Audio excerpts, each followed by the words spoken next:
হঠাৎ একদিন বাড়ির পাশে ভাঙ্গা মসজিদে এলান হইয়া যাবে, বাড়িওয়ালার নাই রে বাড়ি, নাই রে দুনিয়াতে। কেউ দৌড়ইবে খন্তা কোদাল নিয়ে কবর করার জন্য, কেউ দৌড়ইবে বাঁশ ঝাড়ে বাঁশ কাটার জন্য, কেউ দৌড়াইবে বড়ই পাতা দিয়া গরম পানি করার জন্য, কেউ দৌড়াইবে দোকানে কাপড়ের কাপড় কেনার জন্য, কেউ দৌড়াইবে ইমাম সাহেব তার হবে জানাজা নামাজ পড়াবার জন্য।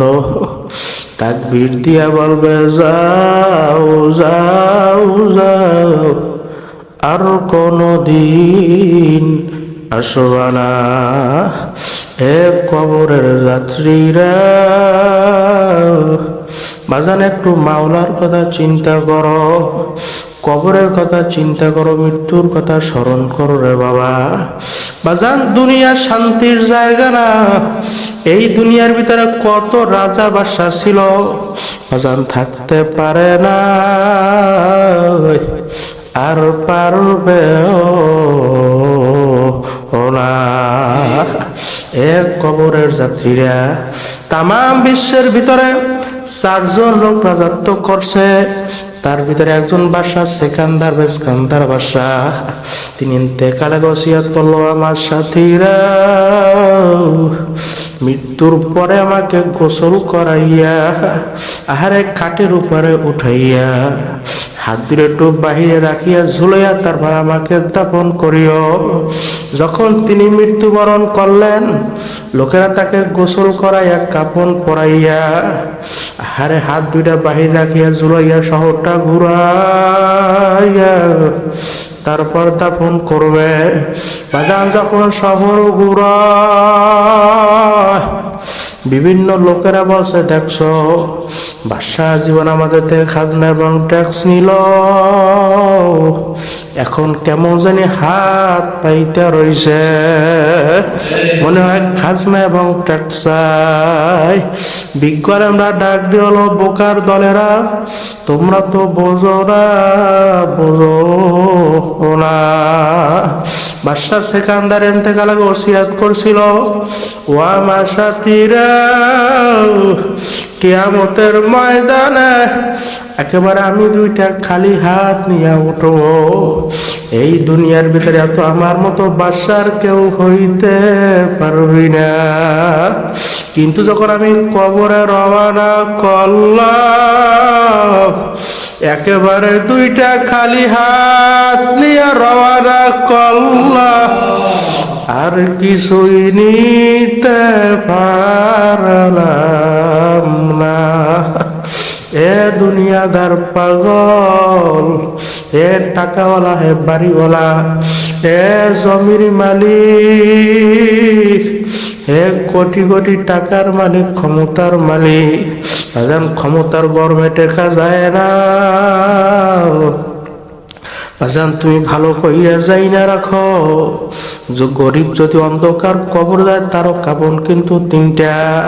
বাজান তুমি বড় লোক, তুমি কোটি কোটি টাকার মালিক, তোমার কাপড়ও কিন্তু 3টা। বেশি কাপড় দিবে যদি আমার মাওলার ভালোবাসা, আমার মাওলার মোহাব্বত যদি অন্তরের ভিতরে পয়দা করতে পারো, আমার মাওলা জানে দেয় মান আতানি আমসে আতাইতু হাররামা। যেই বান্দা বান্দা আমার দিকে একটু একটু করে আগায়, আমার মাওলার রহমত দর দিয়া যায়, ওই বান্দা বান্দিকে টাইনা আমার কুদরতি খুলে জাগা না দিয়া পারে না। এ দুনিয়াদার পাগল, আমার মাওলার মোহাব্বত কলবের ভিতরে পয়দা করো, আমার মাওলার ভালোবাসা কলবের ভিতরে পয়দা করো। বাজান মৃত্যু পরে সব হইয়া থাকবে। বাজান কত বড় মেয়ে দেখলাম, কত টাকাওয়ালা, বাড়িওয়ালা, গাড়িওয়ালা দেখলাম, চোখের সামনে শেষ হইয়া গেল। আরে ছেলেরা পর্যন্ত বলতেছে মাগো আমার বাবার মরাল আশা আমি একা পাহারা দিতে পারবো না। আরে স্ত্রী ডাক দিয়ে বলো, সন্তানেরা কাছের থেকে যাইও না,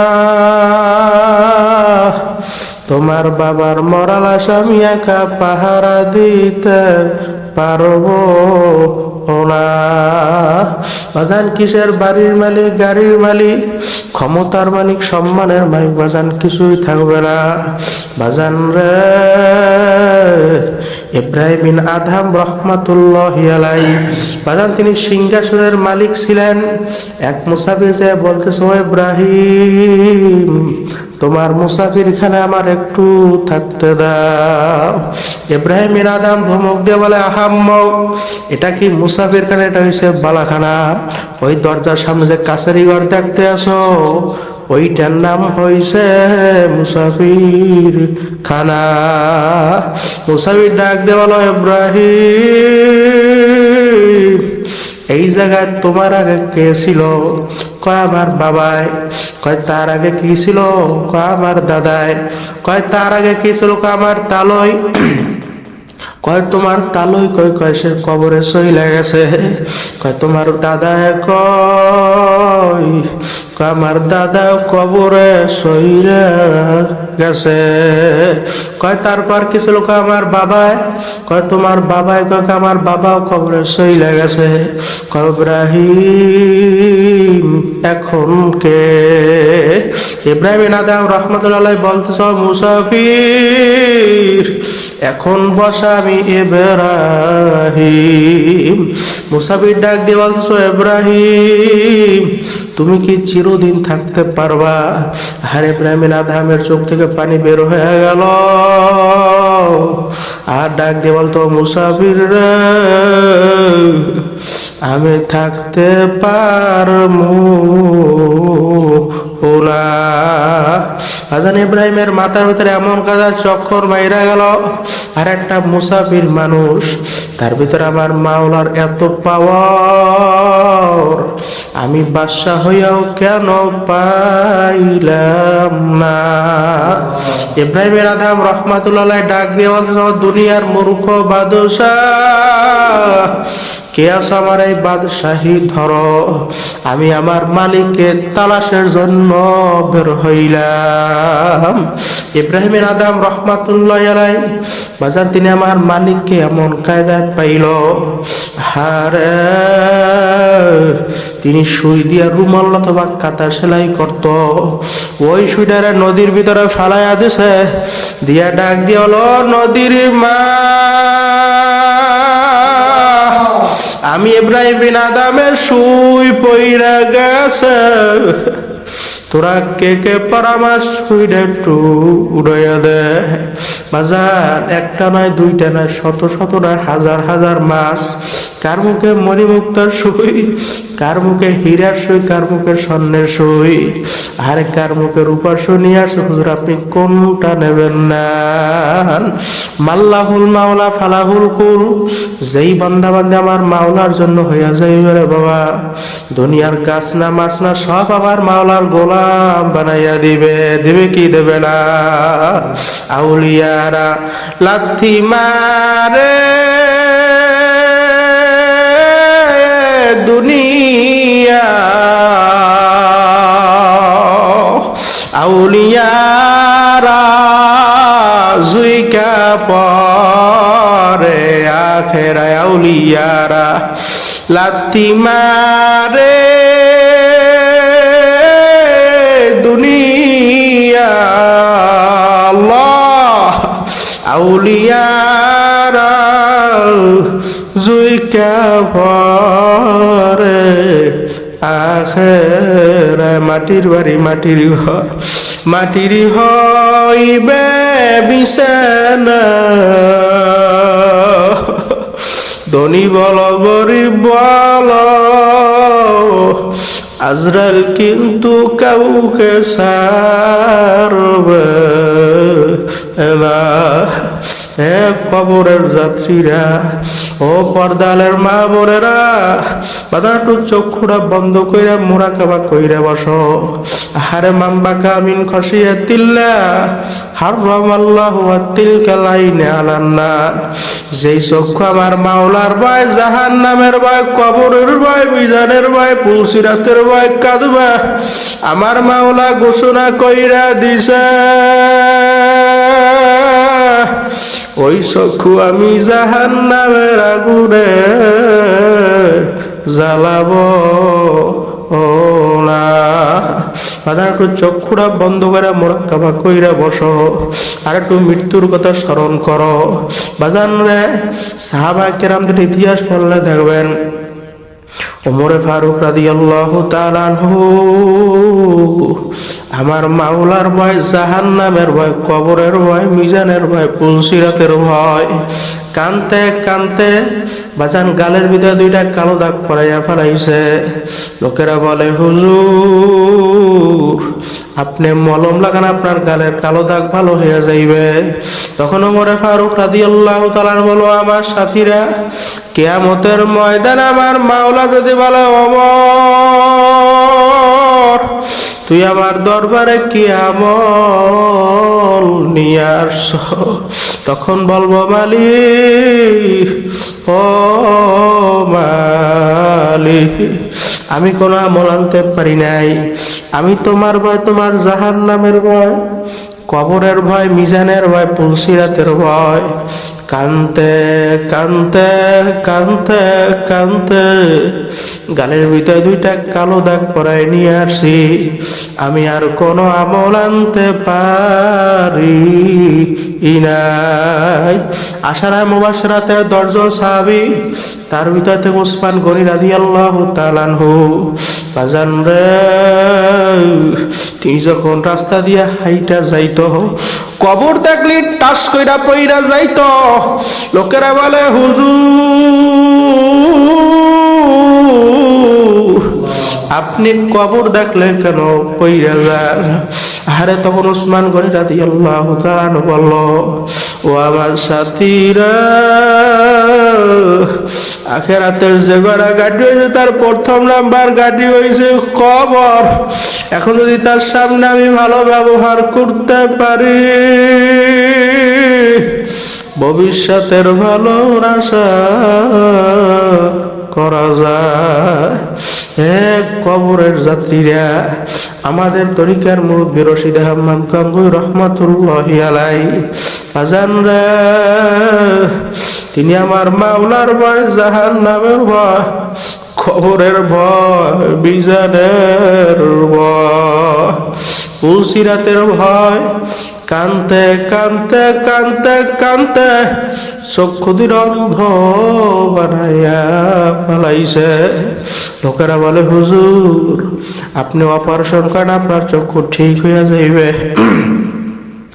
তখন রশিদ আহমদ গঙ্গুই রহমাতুল্লাহ আলাইহি চোখের পানি ছাইরা বলতেছো, আমার সাথীরা, আমি চক্ষু অপারেশন করলে আমার নামাজ কাজা হইয়া যাইবে। যেই চক্ষের জন্য আমার নামাজ কাজা হইয়া যাইবে, ওই চক্ষু আমার আর লাগবে না। এক লোক আইসা বলল, হুজুর আমি এমন ডাক্তারের সন্ধান পাইছি রে হুজুর, আপনি যদি ঈশান নামাজের পরে চক্ষু অপারেশন করেন, হুজুর আপনি ফজরের নামাজ জামাতের সহিত পড়তে পারবেন। তখন রশিদ আহমদ গঙ্গুই রহমাতুল্লাহি আলাইহি দুচোখের পানি ছাইরা কান্না শুরু কইরা দিছে, আর ডাক দিল, আমার সাথীরা, কিয়ামতের ময়দানে আমার মাওলা যদি বলো রশিদ আহমদ গঙ্গোহী তুই আমার দরবার কি আমল নিয়ে আসছ, তখন বলবো মালিক রে, আমি তোমার ভয়, তোমার জাহান্নামের ভয়, কবরের ভয়, মিজানের ভয় কানতে কানতে কানতে কানতে কানতে আমি চক্ষু অন্ধ বানায় নিয়ে আসছি, আমি আর কোনো আমল আনতে পারি না। এক কবরের যাত্রীরা, আমার শাইখ রহমাতুল্লাহি আলাইহি আজান রে, তিনি কবরের পাশে চকি ছিল, চকির উপরে বৈশা গুনগুন গুনগুন কইরা কান্দে আর ডাক দিয়ে বলো, রে আমার মাওলা রে,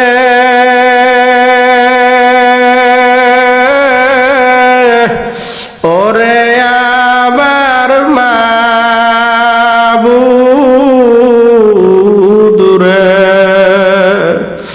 একা একা কেমনে থাকব ওই অন্ধকার কবরে। ওই ঘরের সাথীও নাই, বাতিও নাই, বন্ধু নাই, বান্ধব নাই। ওই কবর তোমাকে আমাকে দৈনিক ডাক দেয়, আনা বাইতুল ওয়াহদা না বাইতুল জুলমা না বাইতুল জুহুর। আমি একাকির ঘর, আমি অন্ধকারের ঘর, আমি পোকামাকড়ের ঘর। সাথী নাই রে, বাতি নাই রে কবরে, সাথী নাই রে, বাতি নাই রে কবরে। একা একা কেমনে থাকব ওই অন্ধকার কবরে।